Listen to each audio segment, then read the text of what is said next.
selamat datang Ibu atau Bunda Zerina Bani SIP. Selamat datang di SIP Lampu Iman. Mudah-mudahan bisa nyaman ya Bunda ya, senyaman mungkin aja dengan kamu. Baik, terima kasih Bunda. Untuk selanjutnya, karena Bunda Zerina sudah hadir, kami perkenankan, kami persilakan kepada Punten dulu, saya manggilnya Ibu atau Bunda biar enak nih. Oh Adi, saya jadi gak enak kalau manggil. Bebas boleh, oke.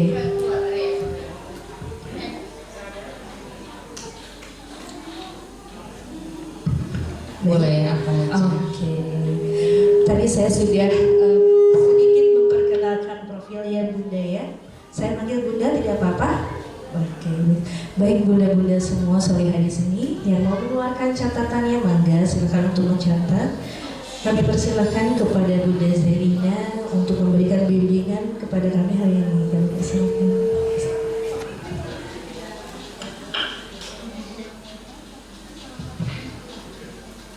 Bismillahirrahmanirrahim. Assalamualaikum warahmatullahi wabarakatuh.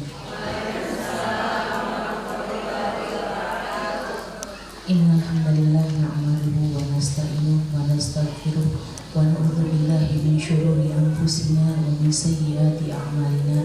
Man yahdihillahu fala mudhillalah wa man yudhlil fala hadiyalah. Wa asyhadu an la ilaha illallah wahdahu la syarikalah wa anna Muhammadan abduhu wa rasuluh. Allahumma iftah lana qulubana wa alhimna rushdana ila siratikal mustaqim. Rabbana ighfir lana dhunubana wa israfana gini amrina wa tsabbit aqdamana wansurna 'alal qawmil kafirin. Amin. Alhamdulillahirabbil alamin. Alhamdulillahirabbil alamin. Alhamdulillahirabbil alamin. Terima kasih ya Allah atas segala nikmat yang telah Kau karuniakan kepada kami semua hari ini. Engkau memberikan karunia kepada kami ya Allah, kenikmatan berupa rezeki, nikmat iman, nikmat Islam, nikmat keterpilihan duduk di majelis ilmu. Alhamdulillah, terima kasih ya Allah. Sesungguhnya kami tak mungkin berada di sini jika bukan Engkau yang memudahkan langkah kami. Salawat dan salam kita panjatkan kepada junjungan Nabi kita Muhammad Sallallahu Alaihi Wasallam.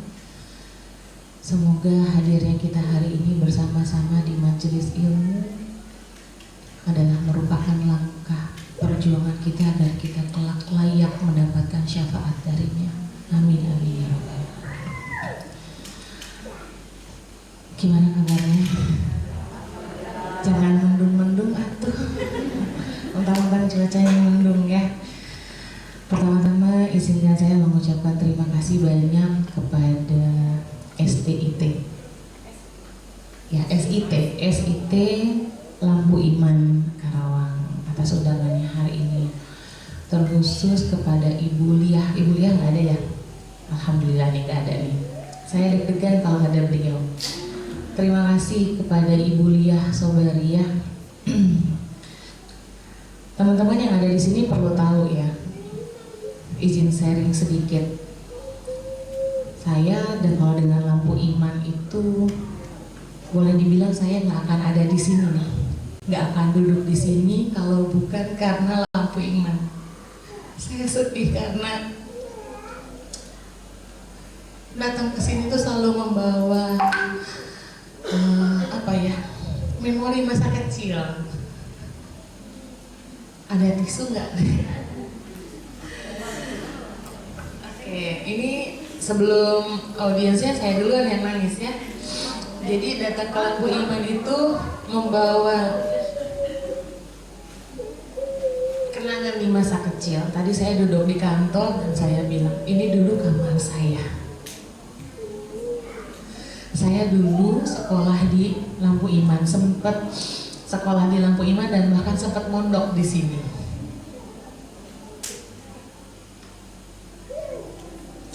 Semoga Allah limpahkan banyak kebaikannya buat guru-guru kita semua dan khususnya untuk Lampu Iman Karawang.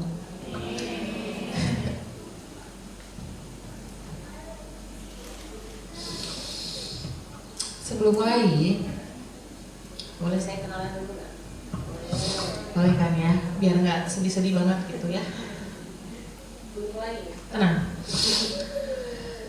Halo, saya Zerina Banu. Saya seorang istri, ibu dari 3 orang anak perempuan. Anak saya yang paling besar berusia 21 tahun, yang kedua 16 tahun, yang ketiga 8 tahun. Selain itu saya juga menjalankan bisnis fashion titipan Allah. Bisnis fashion saya namanya Zerina Banu juga. Dan di perjalanan Allah juga menitipkan yayasan berupa sedekah rombongan yang berkhidmat untuk para duafa yang sakit. Di perjalanan lagi Allah juga menitipkan The Rahim Story, tempat di mana saya menemani perempuan-perempuan untuk pulih dari luka dan bertumbuh. Gitu. Jadi disclaimer, saya bukan ustazah. Duduk di sini bukan berarti saya lebih tahu, saya mengajari, tapi kita sama-sama belajar. Saya pun juga adalah murid dari guru-guru yang Masya Allah. Jadi kita sama. Saya duduk di sini, saya berbagi, bukan mengajari. Apakah itu? Oke, materi kita hari ini yaitu membangun anak soleh dengan cinta dan doa. Izinkan saya memulai dengan satu pertanyaan. Apa sih yang ibu-ibu harapkan? Apa yang ibu-ibu harapkan untuk anak-anak tercinta? Apa? Berharap anaknya soleh. Kemudian sehat. Terus? Hah?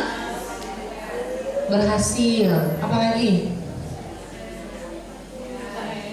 Ayo, ini mumpung lagi majelis ilmu, diaminkan malaikat. Kok malu? Apa? Sukses dunia akhirat. Ada lagi? Berakhlak mulia. Oke. Saya rasa itu adalah, kita sepakati itu adalah semua impian semua ibu. Semua ibu yang sehat pasti menginginkan anaknya menjadi anak yang soleh. Jika kita sudah sepakat bahwa keinginan kita, tujuan kita itu adalah menjadikan anak kita yang soleh, itu sebagai tujuan makna hidup kita. Pertanyaan selanjutnya adalah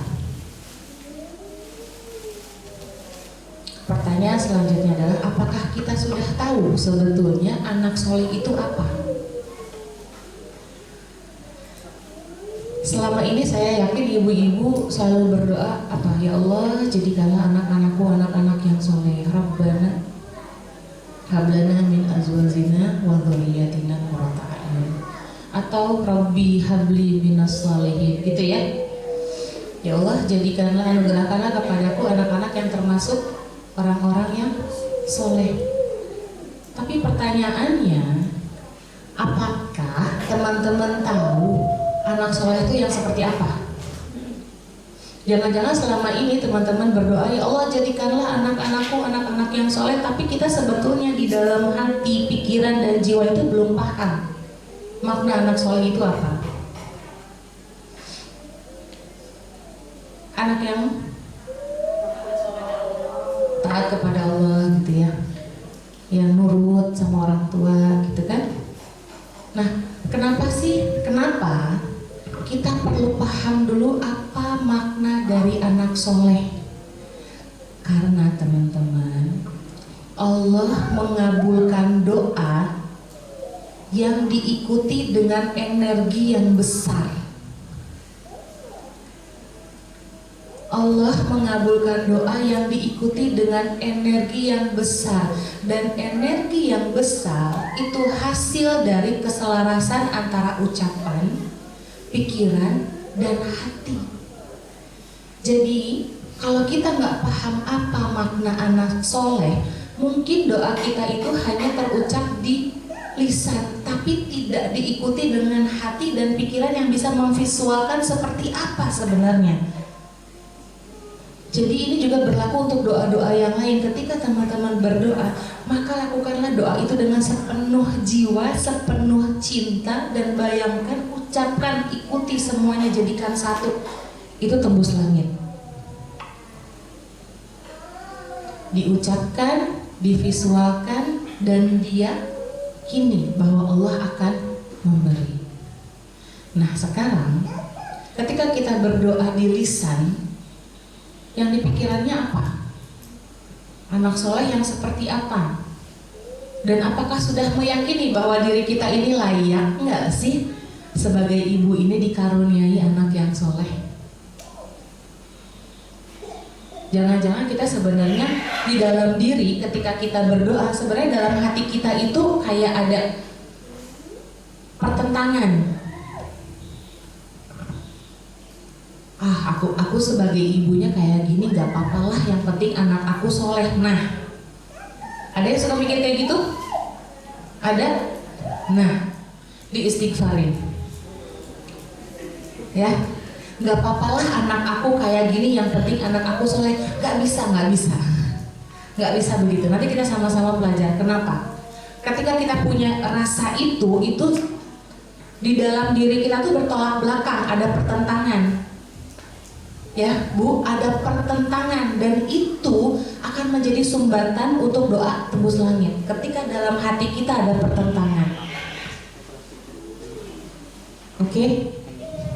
Jadi kita samakan ya persepsi tentang anak soleh itu yang tadi gitu ya, yang taat, yang ini, yang itu.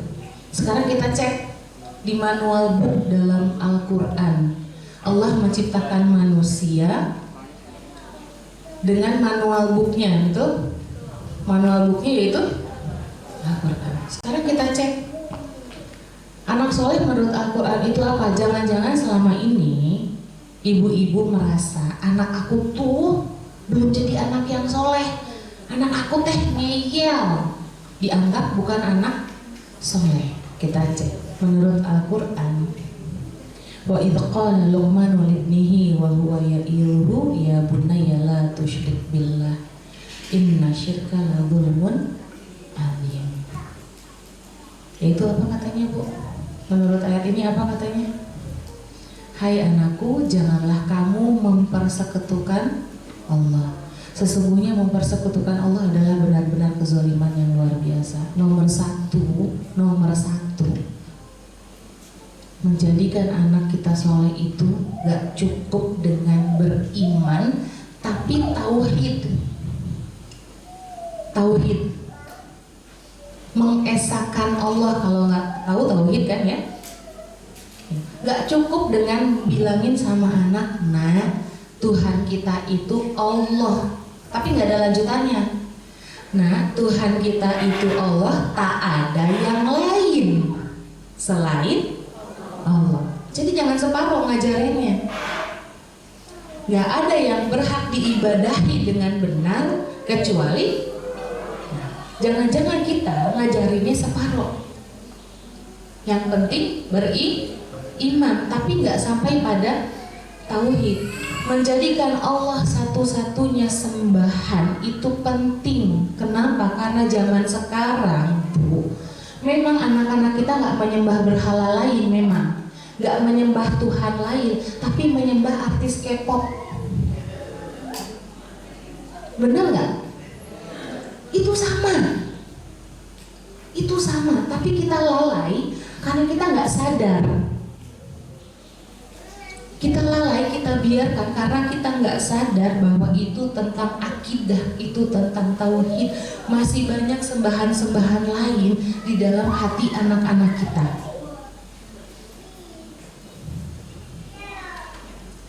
Mulai tercerahkan? Oke.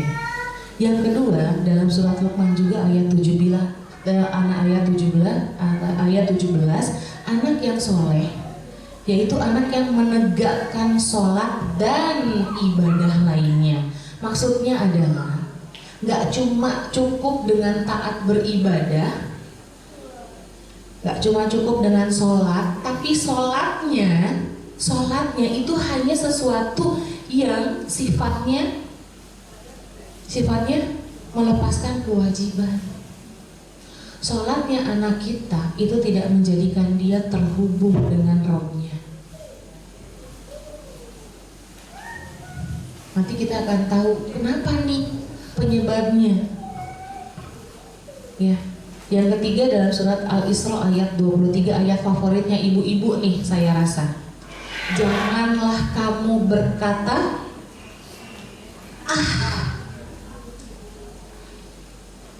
dan lanjutannya, saya yakin ibu-ibu hafal. Ibu-ibu punya mindset bahwa anak yang soleh-soleha itu yang tidak pernah membantah. Ketika anak kita membantah atau mempertanyakan, kita anggap dia tidak taat. Bu, itu namanya submisif. Kalau kita di rumah mengajarkan anak kita, ini soalnya anak zaman sekarang ya, beda dengan kita zaman dulu. Anak zaman sekarang, kalau kita tidak ajarkan anak kita untuk kritis, boleh berpendapat, itu akan berbahaya nanti di luar. Ketika dia menemukan sosok figur yang dia anggap orang tua harus ditaati. Nah,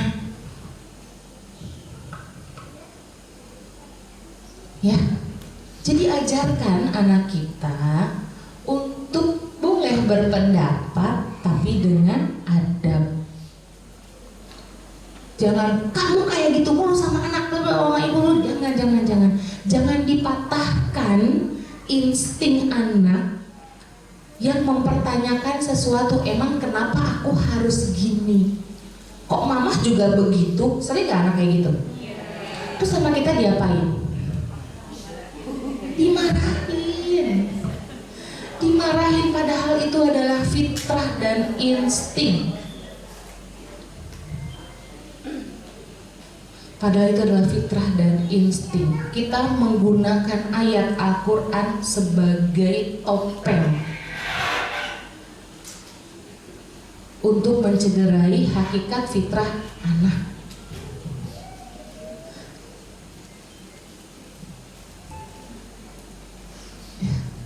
Mama juga kayak gitu, terus kita omelin. Padahal bisa kan bilang iya, mama juga belum sampai situ nak, mama juga masih belajar. Doain mama ya nak, ayo kita belajar sama-sama. Lebih manusiawi? Lebih manusiawi. Oke. Ibu, kira-kira ibu mau gak sih diajarin misalkan punya guru yang ibu gak percaya sama guru itu? Kira-kira mau dengerin gak sih omongannya? Gak, sama bu. Sama. Kalau kita ngomong sama anak kita, kemudian dia bilang, nah mama juga kayak gitu, lah sama. Sama. Oke. Yang terakhir saya hanya ambil 4 aja dalam surat Al-Furqan, ayat 74. Anugerahkanlah kepada kami pasangan dan keturunan sebagai penyejuk mata. Maksudnya anak soleh itu menenangkan, menenteramkan jiwa, gak membuat kegundahan hati di hati orang tuanya. Itu tadi kita sepakati beberapa contoh anak yang soleh. Udah bikin istighfar bu? Udah, karena saya juga nulis ini, saya juga istighfar. Seringkali setiap kali saya nulis materi dan saya pun istighfar. Nah sekarang setelah kita tahu tujuannya kita hidup, tujuannya kita mau mendidik anak-anak kita menjadi anak yang soleh, dan kita sudah tahu ini mau kemana, anak soleh ini apa, maka kita tinggal mencari caranya. Betul gak sih? Ibaratnya ibu mau pergi ke satu tujuan, udah masukin nih tujuannya di Gojek misalkan. Kemudian cek apa rute kan ya. Mari kita cari rutenya. Bagaimana kita bisa membangun anak yang soleh dengan cinta dan doa?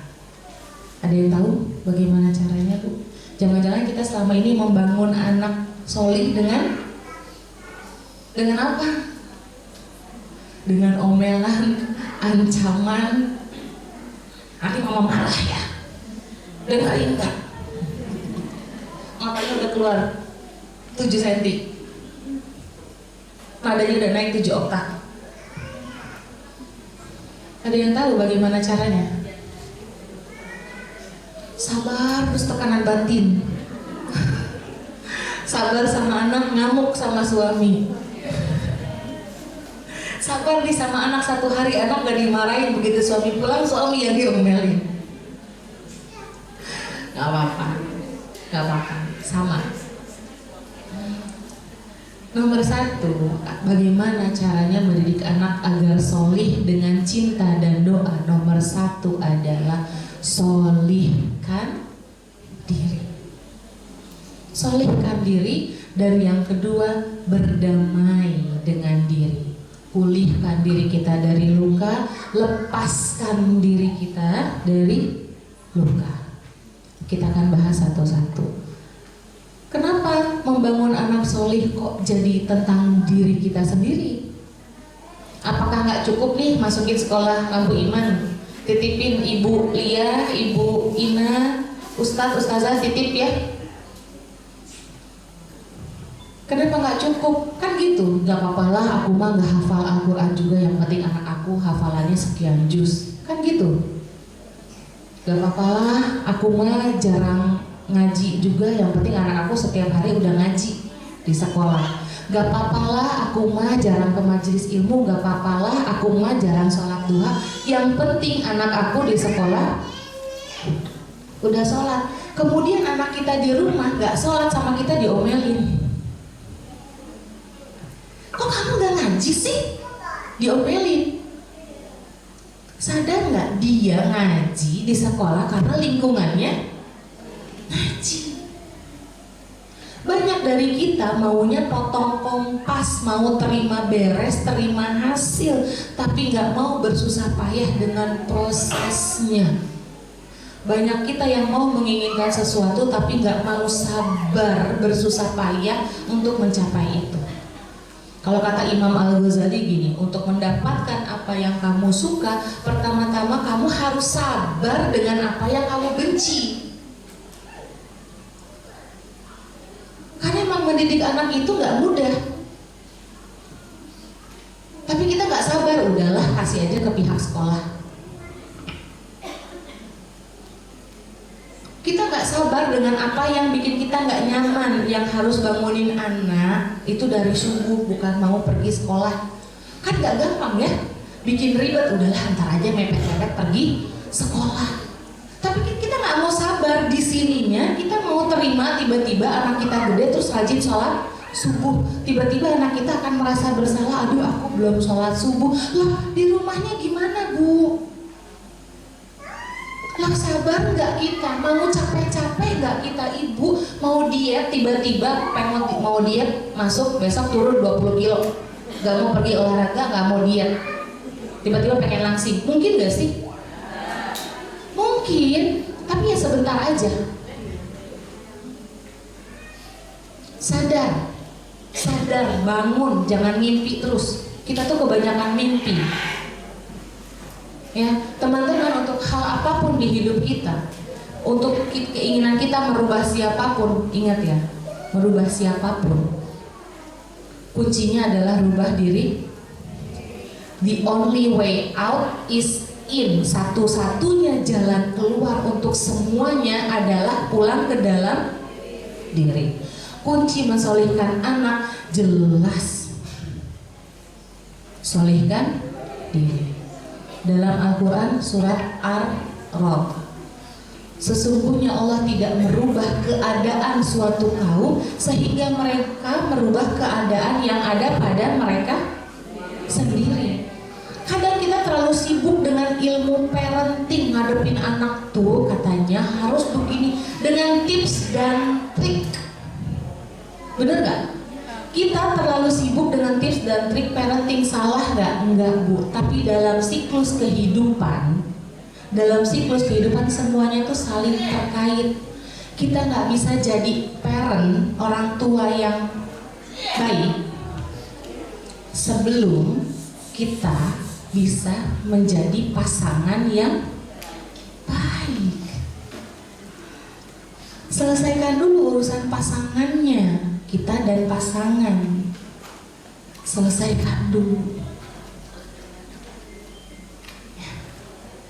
Dan untuk bisa menyelesaikan permasalahan dengan pasangan, selesaikan dulu dengan diri sendiri. Banyak dari kita yang sibuk nyalah-nyalahin orang lain karena dia, karena ini, tapi lupa menunjuk diri sendiri.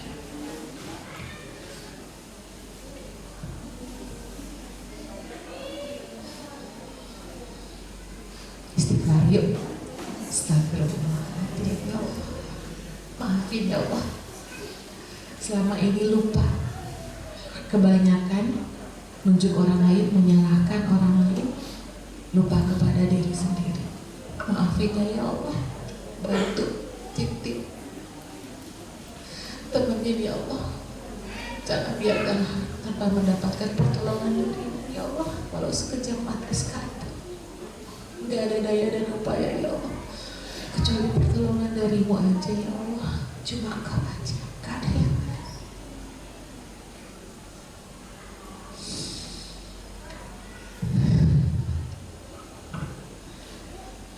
Jadi ini kenapa saya giat ngajak perempuan untuk ayo perbaiki diri. Jangan terlalu lama berada di mental korban. Apa mental korban? Menjadi diri yang paling menderita ketika terluka sibuk menyalahkan orang lain, tapi gak lihat ke dalam dirinya. Ayo bangun.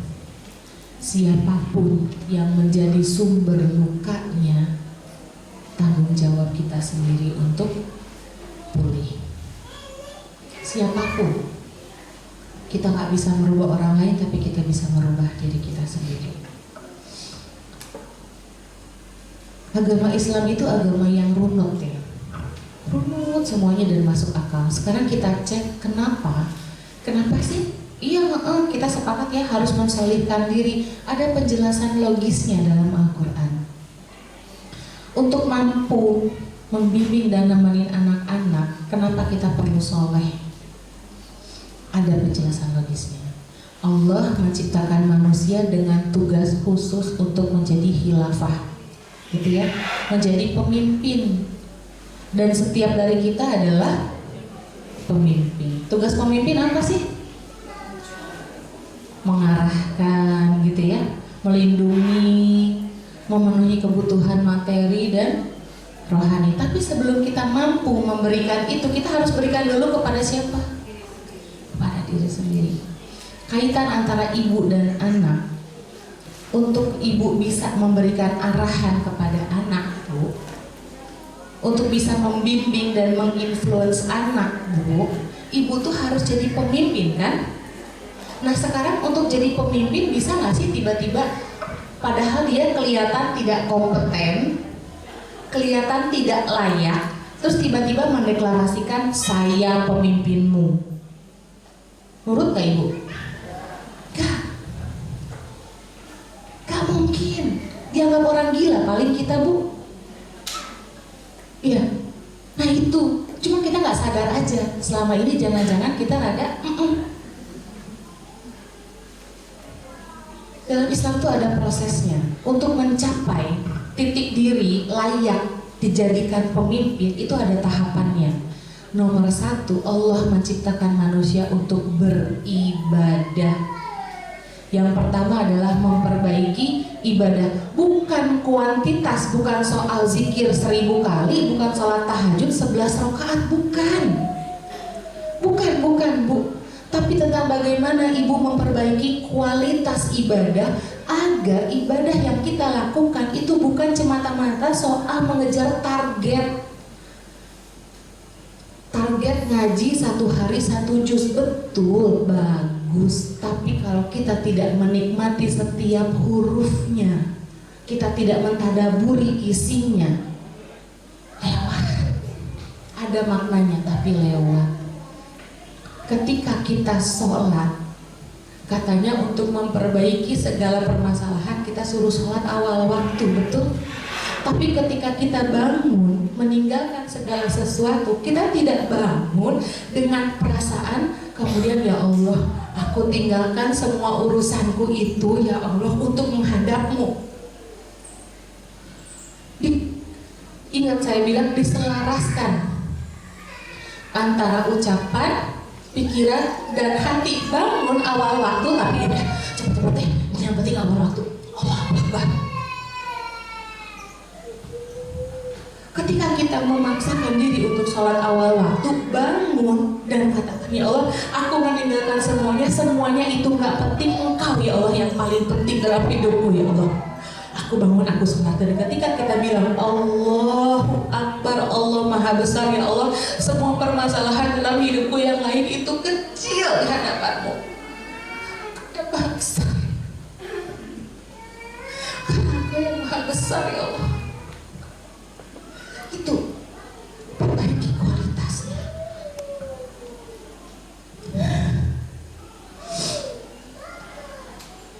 Jangan-jangan selama ini kita sibuk sholat, mengejar amalan-amalan tanpa segenap rasa, gak ada rasanya.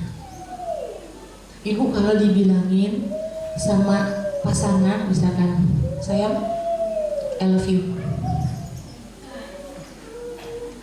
bayangkan dengan ditatap matanya, sayang, I love you deh, sayang banget, sampai dilihat, kerasa getarannya, energinya.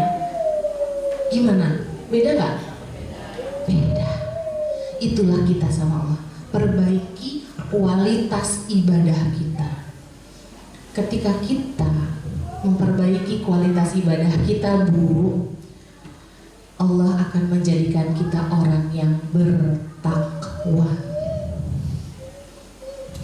Ada konsekuensinya. Ibadah kualitasnya diperbaiki, turunannya kita menjadi hamba yang bertakwa. Apa itu takwa? Ada yang tahu apa itu takwa? Coba angkat tangan. Ada yang tahu apa itu takwa? Apa, Bu? Oke, dapat scarfnya ZB ya, Ibu Mega. Oke. Alhamdulillah, ya. Janji Allah kepada orang yang bertakwa itu ada pada surat Al-Hujurat ayat 13. Sesungguhnya orang yang paling mulia di antara kamu di sisi Allah ialah orang yang paling takwa.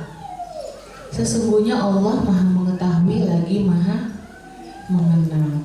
Yang paling mulia itu bukan yang paling langsing, yang paling cantik, yang paling stylish, yang paling hits. Bukan. Ibu-ibu sekarang ngejar kemuliaannya salah arah, Bu. Salah. Bukan yang posenya di Instagram yang paling kece, yang likes-nya paling banyak, bukan, Bu. Bukan yang hidungnya paling mancung, bukan. Selama ini ibu-ibu nih mungkin nih ada yang lupa bahwa yang paling mulia adalah orang yang paling bertakwa. Dan kemuliaan apa sih yang Allah janjikan?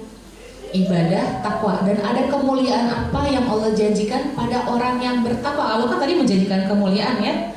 Kemuliaan apa yang Allah janjikan kepada orang-orang yang bertakwa? Ini mohon dicatat. Kepada manusia bertakwa, Allah menjanjikan kekuasaan khilafah pada surat An-Nur ayat 54. Dan Allah telah berjanji kepada orang-orang yang beriman di antara kamu dan mengerjakan amal-amal yang soleh bahwa Dia sungguh-sungguh akan menjadikan mereka berkuasa di muka bumi. Lihat ya, perbaiki ibadah akan menjadi orang yang bertakwa. Kemudian Allah yang akan memberikan kemuliaan itu, Allah yang akan memberikan. Jadi catat, menjadi pemimpin itu diberikan kemuliaan oleh Allah kepada manusia yang memiliki kesadaran terhadap ibadah dan izah yang didasari ketakwaan. Allah akan mengamanahkan dan menjanjikan al-khilafah. Paham? Jadi sekarang kalau ibu tiba-tiba ingin punya kuasa, ingin punya power untuk bisa menginfluence, mempengaruhi anak, dimampukan oleh Allah untuk mampu memimpin dan membimbing anak-anak, maka kita perlu jadi khilafah, pemimpin bagi diri dulu. Perbaiki ibadah menjadi bertakwa. Allah yang akan menjadikan kalimat yang keluar dari lisan kita itu punya efek, punya pengaruh. Masuk akal nggak? Masuk akal. Islam itu agama. Jadi kalau dibilangin, saya bilangin ibu harus memperbaiki diri dulu. Kalau nggak dijelasin gini mungkin, nah yaudah. Ibu pernah mendengar kan ada ustadz yang kalau ngomong masya Allah ya, kita tuh seger banget gitu ya nih. Nah itu lahir dari ketakwaan. Kalau ibu ingin bisa ngedidik anak ngomong itu pakai nada rendah aja, tapi anak tuh udah tergerak, tergetar, itu kuncinya. Dan jangan lupa, untuk orang yang bertakwa doanya tembus langit. Doa yang terpanjat seluruh hati, yang koneksinya, getarannya, vibrasinya tinggi dengan Allah, itu tembus langit, Bu.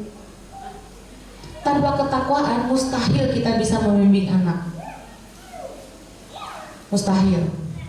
Mustahil anak akan taat kepada Allah, mustahil. Jangan main handphone mulu dong kamu tuh.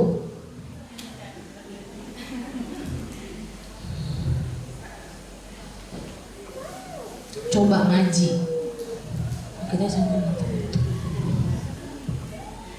kenapa kita nggak bisa menginfluence anak? Kenapa anak kita lebih mengidolakan orang lain? Kenapa? Karena mereka lebih percaya dia.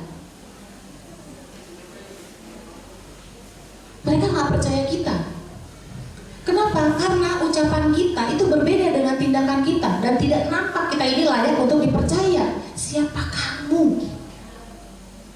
Siapa kamu? Hanya karena kamu bilang saya ibumu gitu aja, tapi kita nggak melayakkan diri kita sebagai posisi seseorang yang melayakkan diri untuk membimbing dan mendidik, ya nggak didengar, Bu. Dan doa-doa kita pun akan tersumbat. Khilafahnya nggak ada pada diri kita, powernya, kuasanya, pengaruh itu nggak ada. Akhirnya kita perlu pakai nada tinggi, perlu kekerasan, pakai bentakan.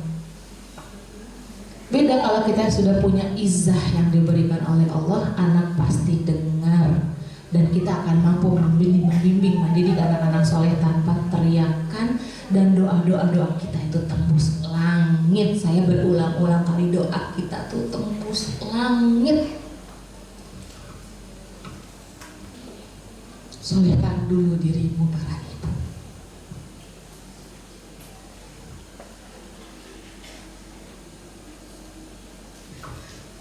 Perbaiki dulu dirimu para ibu. Jadilah dulu hamba Allah yang baik para ibu.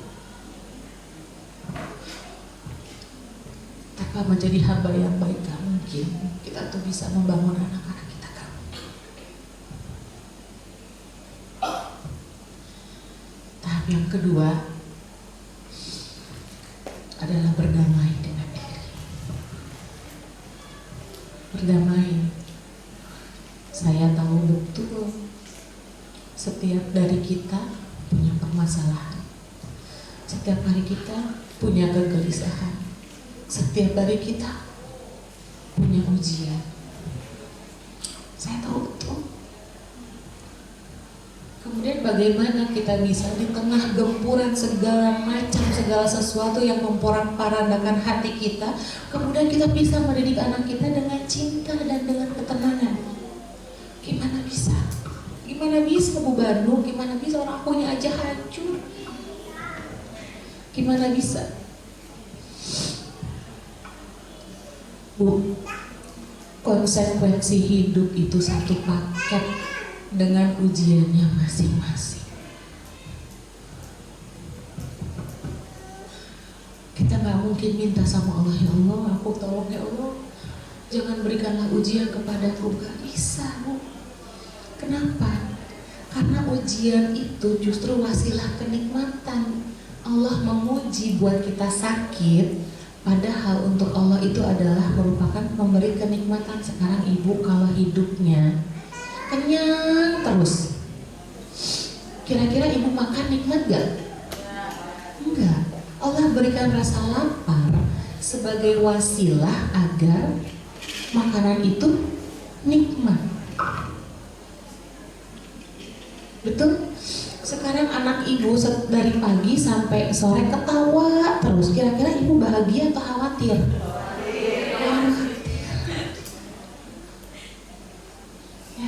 Jadi maknai segala kesulitan, segala ujian, segala sesuatu yang tidak sesuai dengan apa yang kita inginkan itu sebagai satu kewajaran dalam hidup. Biasa aja, gak usah terlalu berlebihan. Aduh itu gini, gak usah, biasa aja. Tenang. Ya, gimana sih caranya? Ada 5 fondasi untuk menata batin ketika kita dalam situasi yang tidak nyaman. Nomor 1 adalah yakini bahwa semua yang terjadi atas izin Allah. Ketika dalam hantaman pertama langsung bilang, ya Allah, semua ini terjadi atas izin-Mu ya Allah.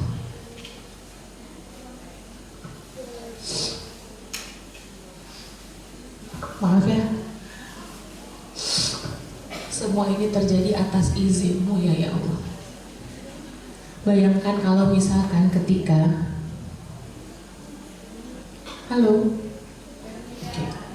bayangkan misalkan ketika terjadi sesuatu yang membuat kita sakit dan reaksi pertama kita adalah mengingat terhubung kepada Allah, ya Allah, ini terjadi atas izin-Mu ya Allah.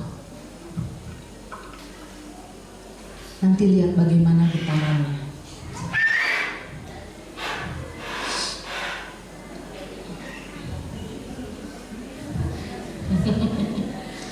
Oke, kita lanjutkan ya.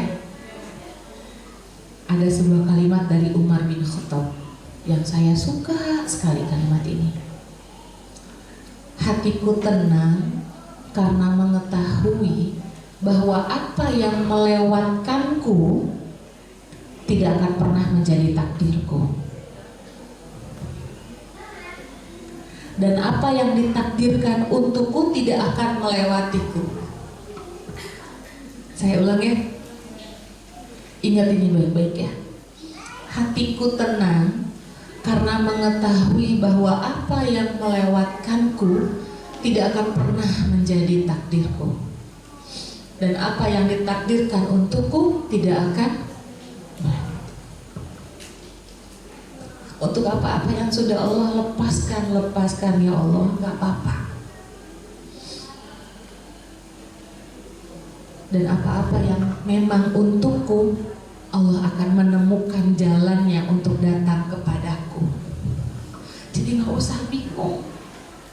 Gak usah bingung gimana ini ya Allah, gimana ini, gak usah. Allah yang akan menetapkan apa yang memang jadi takdir kita akan sampai kepada diri kita. Oke? Yang kedua, semua baik dari Allah.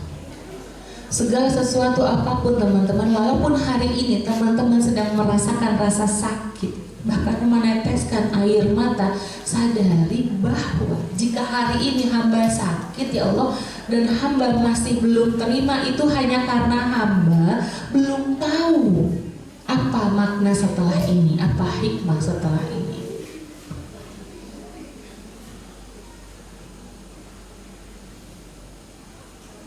Kita kadang mengutuk keadaan situasi hari ini hanya karena kita belum tahu di depan apa.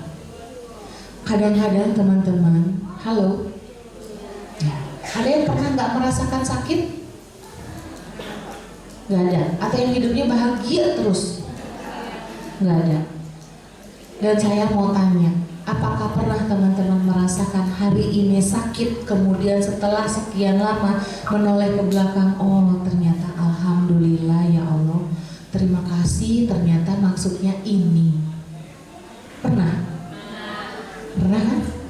Nah, masukkan energi itu, bawa ke dalam diri, jadikan bekal bahwa atas apapun yang terjadi, bahwa itu pasti baik.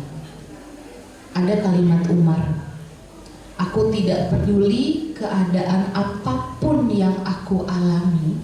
Saya ulangi, aku tidak peduli keadaan apapun yang aku alami, apakah itu aku senangi atau aku benci, karena aku tidak pernah tahu apakah kebaikan ada pada yang aku senangi atau pada yang aku benci. Karena kadang kebaikan itu justru adanya pada sesuatu yang tidak kita suka. Teman-teman ada yang suka bangun malam sholat tahajud dengan gegap gempita bahagia? Oh yes, aku mau bangun sholat tahajud. Gitu. Ada? Nah. Tapi itu baik gak untuk kita? Baik. Itu ya. Disuruh taat itu enak apa gak enak? Gak enak. Biasanya sesuatu yang memang baik untuk kita itu seringkali bertentangan dengan nafsu. Oke? Jadi ini pegang ya. Lain kali ketika terjadi sesuatu yang gak nyaman, jangan bereaksi berlebihan. Tenang, bahwa itu pasti baik dari Allah. Yang ketiga, semua sudah terukur. La yukallifullahu nafsan illa wus'aha. Gak mungkin Allah itu, Allah yang menciptakan kita, Allah tahu betul kapasitas masing-masing.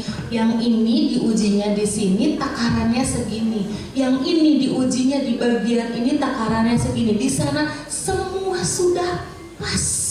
Allah itu terlindung dari salah menaruh takdir.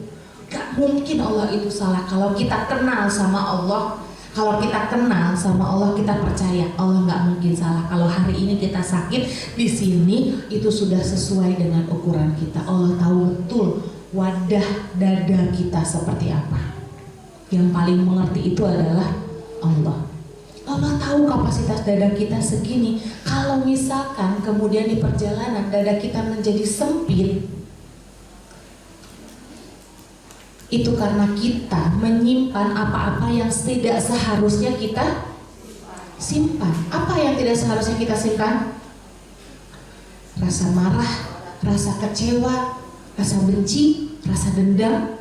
Kita simpan, pada akhirnya dada kita menjadi sempit. Ketika terjadi sesuatu kita nggak bisa lepas, nggak bisa, tersumbat di dalam dada. Kita adalah manusia-manusia yang suka banget menggenggam sesuatu yang nggak nyaman. Kenapa sih? Kenapa sih kita suka banget berdrama, bikin hati kita sendiri itu nggak nyaman? Kenapa? Kenapa kita nggak memilih untuk melepaskan? Untuk segala sesuatu yang tidak bisa kita kontrol, lepaskan. Ya Allah, aku gak bisa menguasai siapapun, aku gak bisa memaksa siapapun agar sesuai dengan apa yang aku mau. Ya Allah, gak ada. Walaupun itu adalah pasangan kita sendiri, lepaskan. Kita tuh maunya ngontrol, maunya semua sesuai dengan apa yang kita mau. Maunya suami yang begini, anak yang begini, mertua yang begini, ipar yang begini, teman sahabat yang begini, benar? Betul. Kemudian ketika itu tidak terjadi di sini, sakit. Dan kemudian kita dendam, kita pegang, kita simpan. Kenapa? Siapa yang nyakitin diri kita sendiri? Lepaskan. Untuk segala sesuatu yang tidak bisa aku kuasai, tidak bisa aku kendalikan, ya Allah, aku kembalikan kepadamu, ya Allah, milikmu ya Allah, milikmu. Aku serahkan kepadamu, ya Allah. Dia bukan milikku, bantu aku ya Allah, lapangkan hatiku.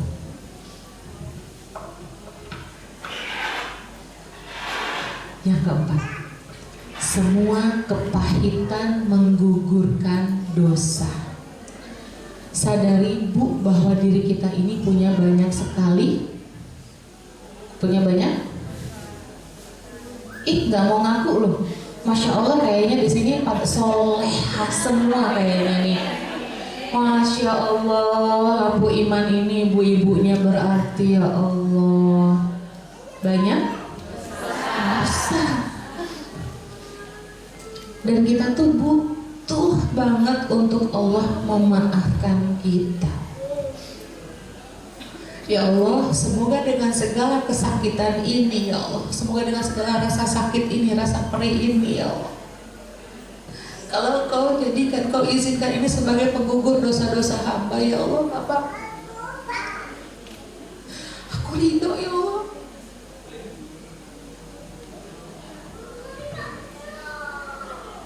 Aku ridho. Kalau misalkan hari ini aku merasa gak baik-baik saja, ya Allah, dan Kau jadikan rasa sakit, rasa perih ini, ya Allah, rasa kecewa ini sebagai jalan Kau memaafkan hamba, ya Allah. Hamba gak apa-apa, hamba mau, ya Allah, hamba ridho, hamba menerima, ya Allah. Gak apa-apa. Ada dosa-dosa teman-teman yang tidak bisa dihapus dengan istighfar, tidak terhapus dengan amal soleh yang lain, tapi hanya terhapus dengan beban berat yang kita rasa. Sadari. Yang kelima adalah semua bisa ditolong Allah. Satu kalimat yang saya suka banget, zikir yang saya suka banget, selalu berhasil menenangkan hati saya adalah la haula wala quwwata illa billah. Ya Allah, gak ada daya dan upaya kecuali pertolongan dari-Mu aja, ya Allah. Gak ada yang lain, cuma Engkau aja. Kita seringkali menjadi gak tenang, gelisah, berat, sampai gak bisa tenang ngurusin anak dan yang lain, karena kita menyandarkan diri pada kemampuan diri kita sendiri. Kadang kita tuh terlalu sombong. Kita terlalu sombong.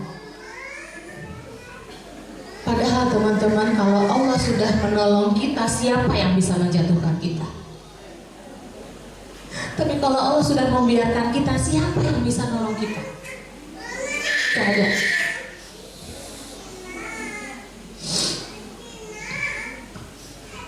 Oke, 5 kaidah tadi hafal betul, masukkan betul dalam hati. Boleh dikondisikan dulu aja, nggak apa-apa. Ditemenin anaknya. Mana ini?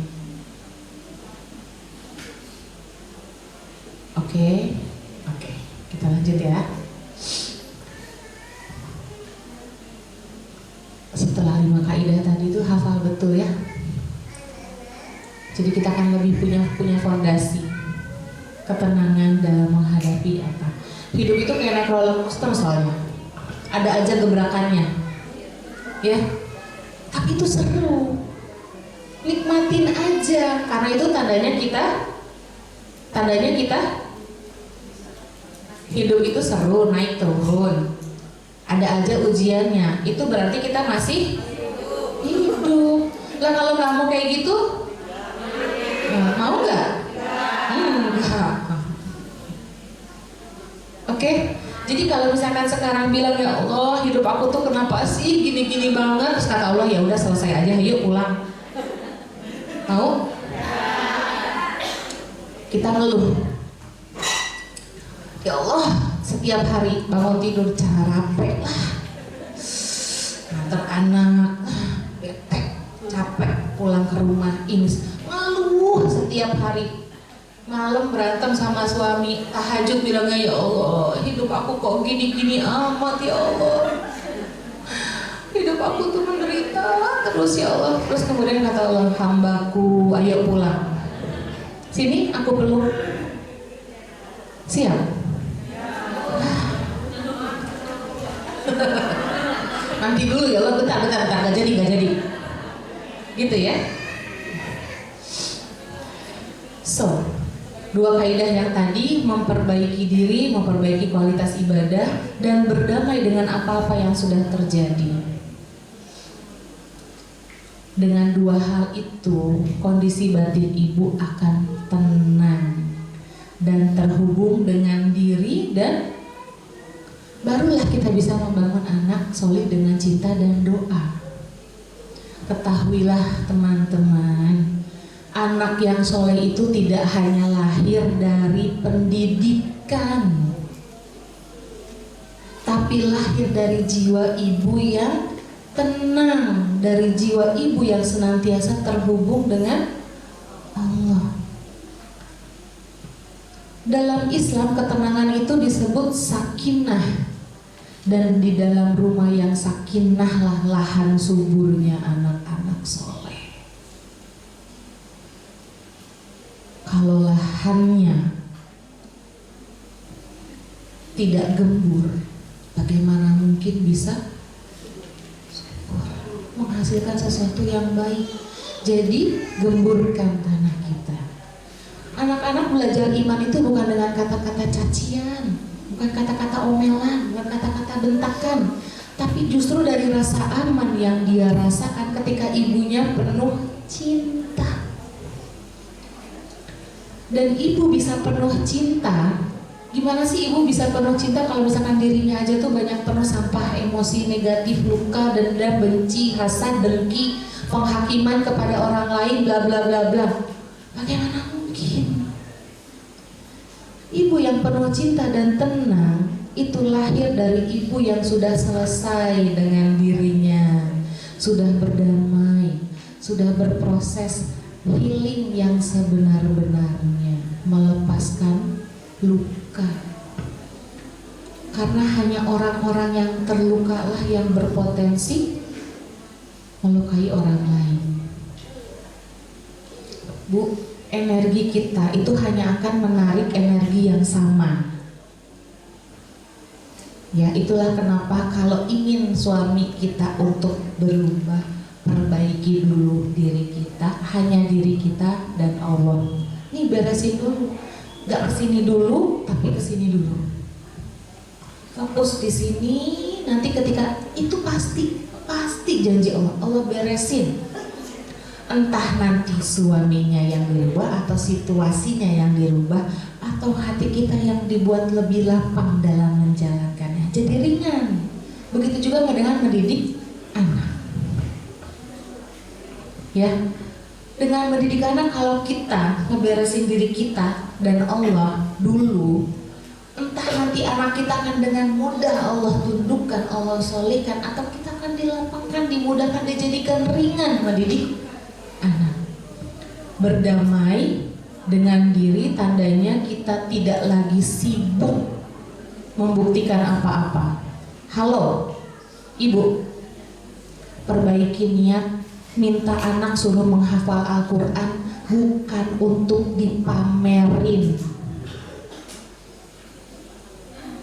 Ya, perbaiki niat ya Allah hanya untuk Engkau saja, nggak untuk membuktikan apa-apa, nggak lagi menyalahkan siapa-siapa. Ketika anak bermasalah, tanya pada diri sendiri. Berdamai bukan berarti semua masalah kita selesai ya, bukan. Tapi kita berhenti mengejar, nyari-nyari. Ibu kalau digigit ular, mau sibuk nyari ngeberesin diri kita biar sehat atau nyari ularnya dulu buat digetok? Mana ularnya? Kamu gigit saya kan? Ngaku kamu gigit saya. Bener kan? Kamu sadar gak sih kalau kamu tuh gigit saya? Itu gak? Gak. Mati, itulah kita.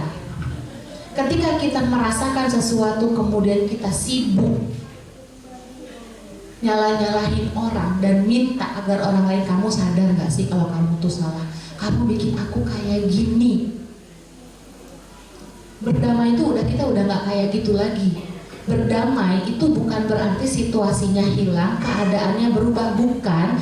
Berdamai itu adalah ketika siapapun sumber lukanya dan kita merasakan sakit, kita sadar, kita terima, kita akui, kita obatin sendiri. Kita obatin sendiri. Ibu kalau haus, aku haus. Aku haus. Hey, aku haus. Gak minum-minum, kira-kira? Kalau haus minum sendiri kan Bu? Itulah pulih dari luka. Gak perlu menunggu validasi dari orang yang melukai kita, minta maaf, ngeberesin, gak usah. Urus diri sendiri, ngasuh diri sendiri. Proses pulih dari luka itu adalah proses membersihkan, bersih ruang yang ada di dalam diri dari emosi yang selama ini membebani diri. Ketika kita udah melakukan itu Bu, kita akan sampai pada kejernihan batin. Batin kita akan bersih dan itu adalah sebuah privilege. Kartu akses privilege dari Allah itu adalah orang-orang yang bersih hatinya. Qalbun salim. Ketika kita mencapai titik batin yang jernih, selalu terkoneksi dengan Allah, percaya, menemani anak menjadi anak yang soleh gak lagi sulit. Kenapa? Karena frekuensi kita itu udah selaras dengan Maha Pencipta. Kita ada di level titik energi tertinggi. Tapi kalau misalkan kitanya masih kemerungsung, masih banyak banget sampahnya, masih gugur untuk terus, tuh energinya rendah. Jadi gimana mau mendidik anak dengan cinta? Sayang, yang ada sayang. Cepetan atuh, mama. Gak bisa, kita bilang kali dong yang 5 menit lagi ya. Gak bisa tuh. Gak bisa. Sadar, oke? Oke. Ketika kita senantiasa terhubung dengan Allah, itu powerful. Kita gak lagi terbatas dengan doa-doa tertentu. Robbi habli minas solihin. Gak terbatas lagi berdoa di waktu-waktu habis sholat sujud terakhir. Gak, terus-terusan senantiasa kapanpun, setiap saat, setiap hembusan nafas kita adalah cinta. Setiap detak jantung kita adalah doa terbaik buat anak kita. Ya Allah, hanya untukmu aja, kepadamu aja ya Allah. Setiap saat hembusan nafas kita adalah cinta untuk anak-anak kita. Setiap detak jantung kita adalah doa yang kita kirimkan. Sadari, bagaimanapun diri kita ini hanyalah hamba. Gak mampu mengontrol, gak mampu merubah siapapun, apapun kecuali kehendak. Maka teman-teman, halo, titipkan anak-anak senantiasa dalam doa. Sering-sering ngaku. Halo, ibu-ibu suka ngaku sama Allah? Ngaku nggak? Sering-sering ngaku dan ngadu sama Allah, curhat dalam hal apapun, terkait apapun, apalagi anak-anak, nggak terbatas pada doa dan waktu. Untuk hal sekecil apapun terus koneksikan. Ini terjadi pada diri saya tadi pagi. Rencananya materi saya tuh belum selesai, tinggal dikit lagi, tapi semalam udah kelayangan. Rencananya oke, nanti besok pagi anak saya pergi sekolah, saya selesaiin sedikit lagi, ya kan? Qadarullah hujan gede, anaknya mau pergi sekolah, banjir di depan rumah saya, balik lagi. Saya udah buka iPad.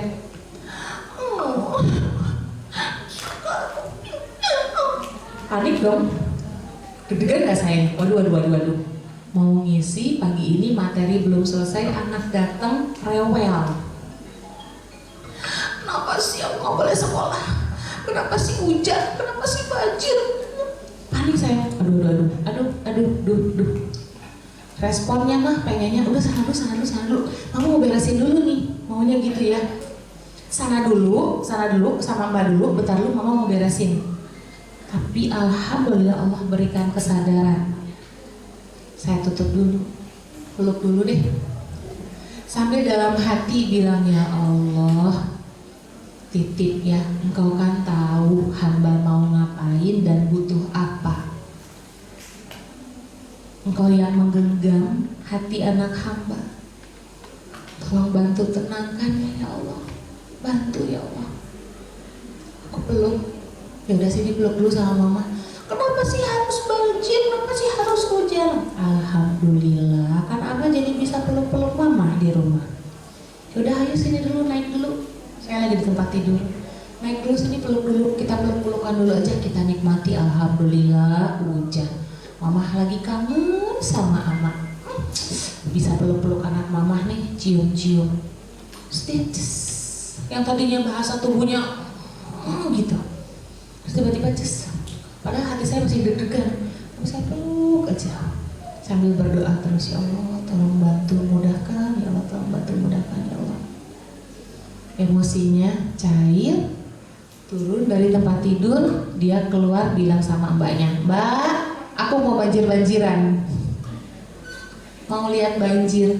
Pergi keluar lihat banjir. Alhamdulillah. Terima kasih ya Allah, Engkau sudah menolong hamba, nemenin hamba yang tadinya pengen berteriak jadi memeluk. Terima kasih. Teman-teman, materi dari saya sebetulnya sudah selesai. Izinkan sebagai penutup kita berdoa sama-sama yuk. Yuk, kita kondisikan dirinya.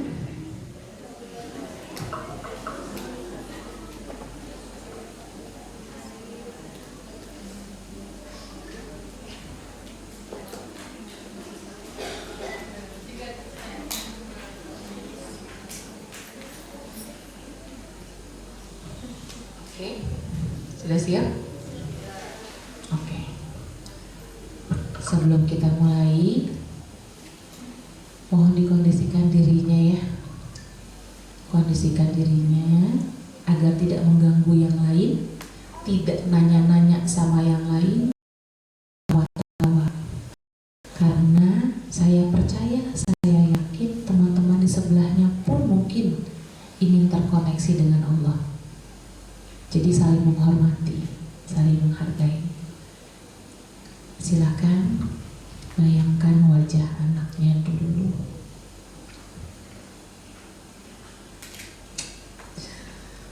Bayangkan wajah anaknya dan hubungkan, koneksikan batinnya dengan anaknya. Dan teman-teman, silakan mengingat Allah.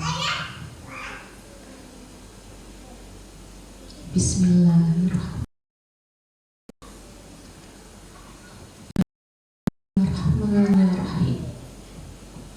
Ya Allah, duhai Allah, Zat yang maha menatap, Zat yang maha mengetahui segala hal tentang diri kami, ya Allah.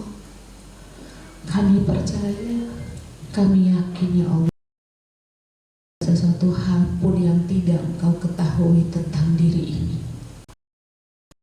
Ada sesuatu pun, ya Allah, yang luput dari penglihatan-Mu. Seberapa banyak dada ini, ya Allah, bergemuruh.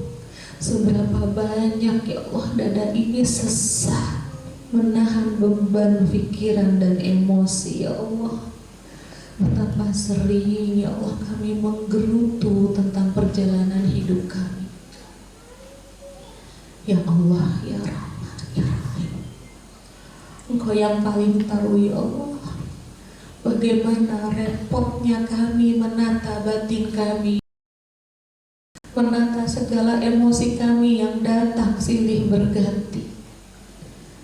Ya Allah, Engkau yang maha melihat bagaimana kami sering gak mampu berdamai, ya Allah, dengan rasa ini, ya Allah.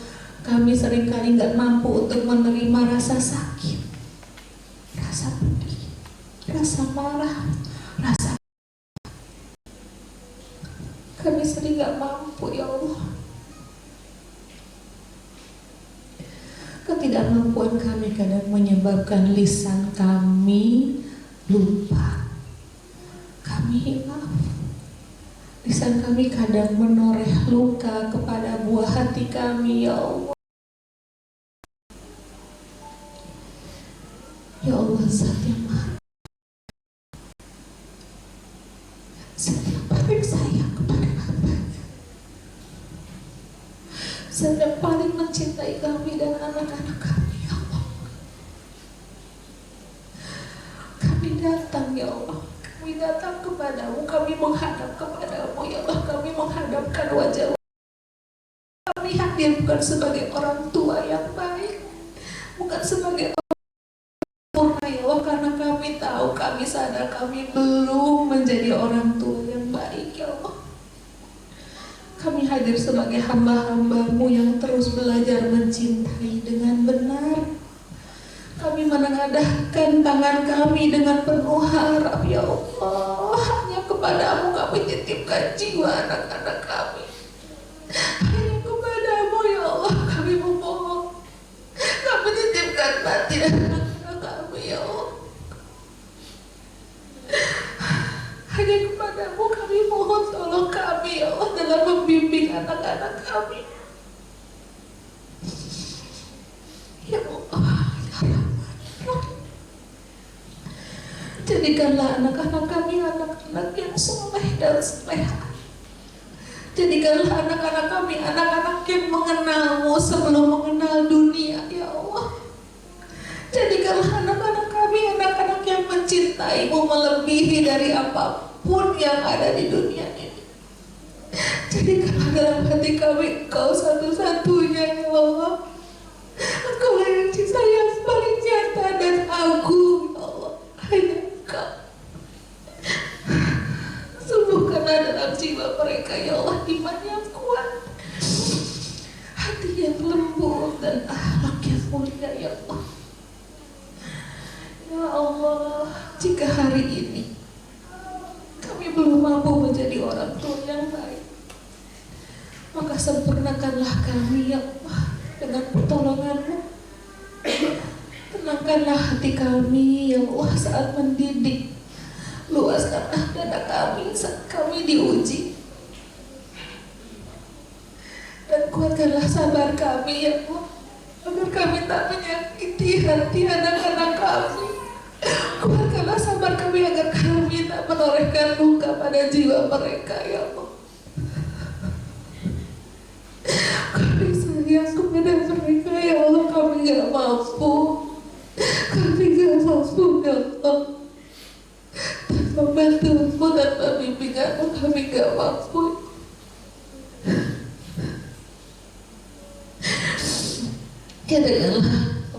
Janganlah Engkau Engkau jadikan anak kami sebagai fitnah, ya Allah. Jadikanlah mereka penyejuk mata dan penentang jiwa kami.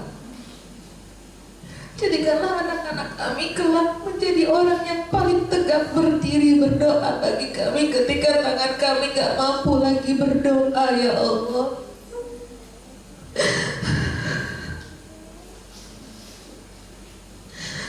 Ya Allah, satukan hati kami bersama anak-anak kami dalam iman, dalam cinta karenamu, dan kelak dalam surgamu yang penuh dengan cahaya. Rabbana hab lana min azwajina wa dhurriyyatina qurrata a'yun waj'alna lil muttaqina imama. Amin amin ya rabbal alamin. La haula wa la quwwata illa billah. Assalamualaikum warahmatullahi wabarakatuh.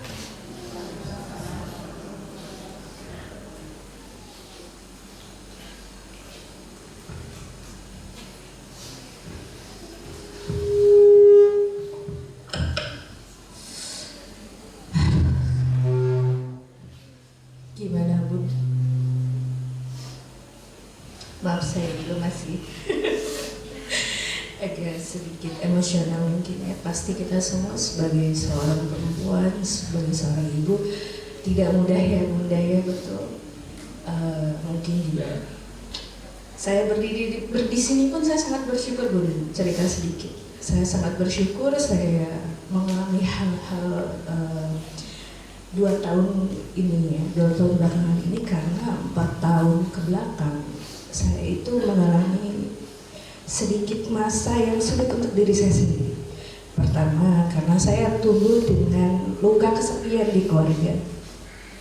Maka dari itu saya, benar anak saya 4, anak saya kecil-kecil semua, anak saya 4, alhamdulillah. Saya dulunya berkarir, semua saya kubur, bukan saya kubur, saya tutup. Karir saya tutup, cita-cita mimpi saya pun tutup dunia, karena saya mengalami dari kecil sampai saya mau menikah itu punya luka kesepian di keluarga. Saya tidak ingin merasakan anak saya hal yang sama, karena kalau teman di luar banyak dengan di rumah rasanya pasti beda ya. Kalau di rumah dengan yang hangat, orang tua, keluarga, mungkin kasih sayangnya beda dengan kita punya banyak teman gitu ya. Itu yang saya rasakan. Jadi saya memang mengubur. Jadi 4 tahun lalu saya sempat putus asa. Tapi saya ingat perkataan teman saya di saat itu yang mungkin hampir sama dengan Bunda yang Bunda sampaikan, yaitu apapun yang terjadi sama kamu, buruk, baik, apalagi terutama hal-hal buruk, kamu harus ucap alhamdulillah. Karena kalau kamu bilang alhamdulillah, berpikir positif dulu mungkin ya untuk apa yang terjadi mungkin ya Bunda gitu. Jadi Bunda, semua semangat, kita punya cara dan masing-masing bagaimana memahami, menanggapi diri kita sendiri itu hanya kita yang tahu. Saya pun bersyukur mungkin Allah bangkitkan saya di masa-masa sekarang adalah dengan bertemu dengan teman-teman yang Masya Allah, dipertemukan dengan teman-teman yang Masya Allah, dibangkitkan dari kepercayaan diri saya, sehingga saya juga merasa dengan bangkitnya diri saya pun bisa menyayangi, mendidik anak-anak saya dengan insya Allah lebih baik gitu Bunda. Jadi betul, kembali kita ke diri sendiri, maka selesaikan apapun itu.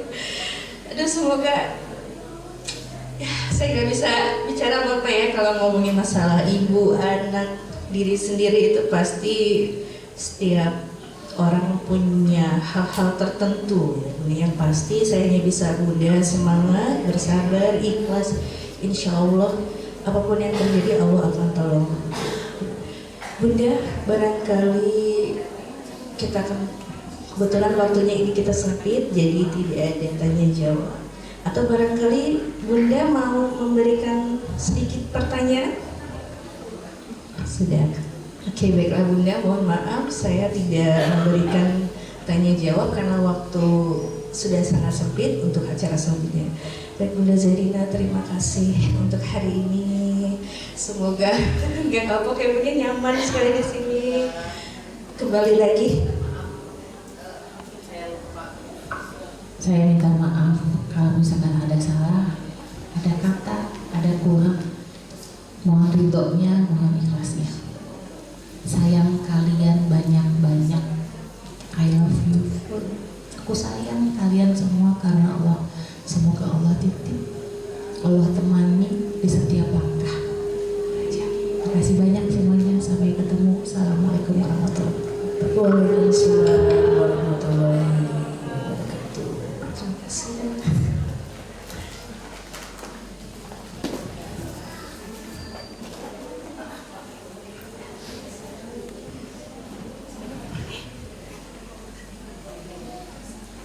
Baik, bunda-bunda sekalian,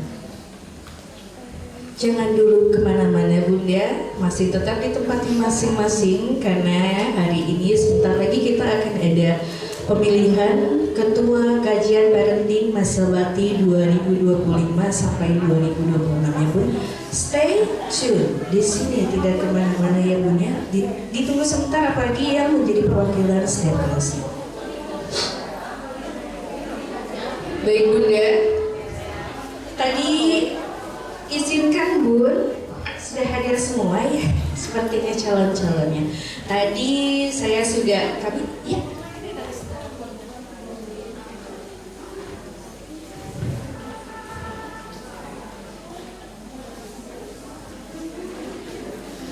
Bunda Zarina, mohon maaf ada sedikit kenang-kenangan dari sekolah.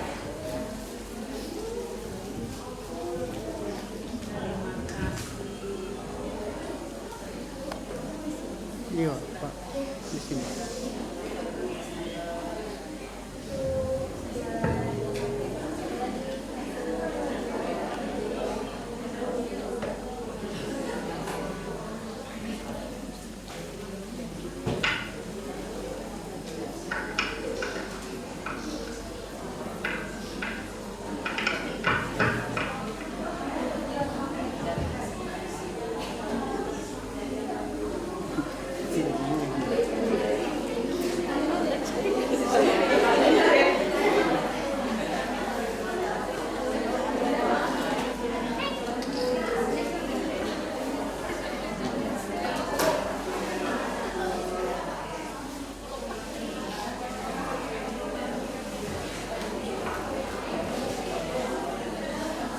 Nanti mintanya yang tadi pasti mau ngasih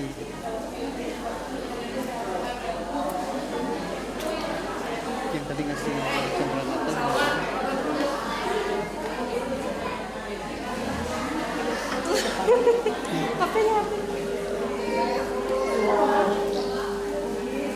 kenapa panas.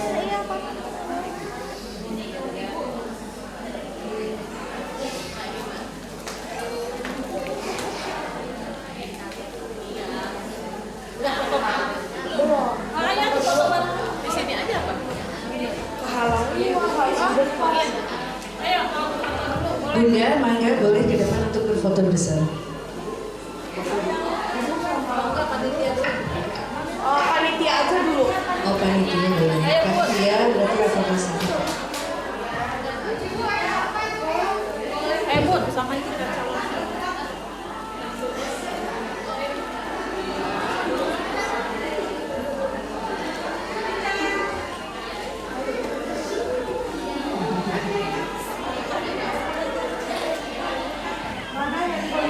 Mangga level 4 Bunda.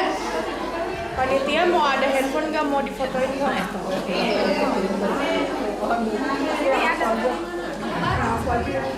Bareng aja ya. Kelas 4 sama komite. Komitenya. Wah di dewa. Sebagian ada yang di bawah ya. Sekalian aja.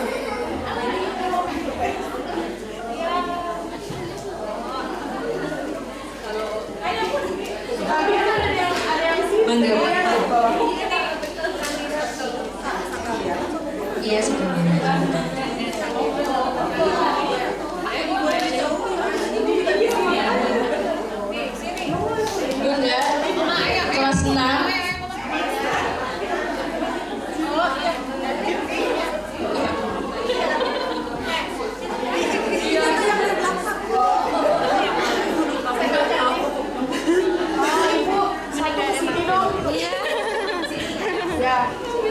Berdiri aja. Oke. Sip, lihat sini ya. Belah sini dong yang diisi. Ya, yang di sini. Yang belah sini diisi. Nah, situ. Ibu yang berdiri ke sini satu boleh?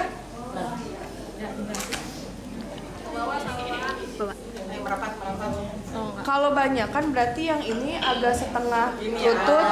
Ini kesini lagi depan yang bertiga ini. Kesini lagi depan lagi. Ke depan lagi. Nah, yang paling depan duduk, yang tengah setengah lutut ya. Oke. Ibu, yang dua kesini bu. Nggak dapet soalnya. Kalau nggak di depan. Oke. Sudah ya. 1, 2,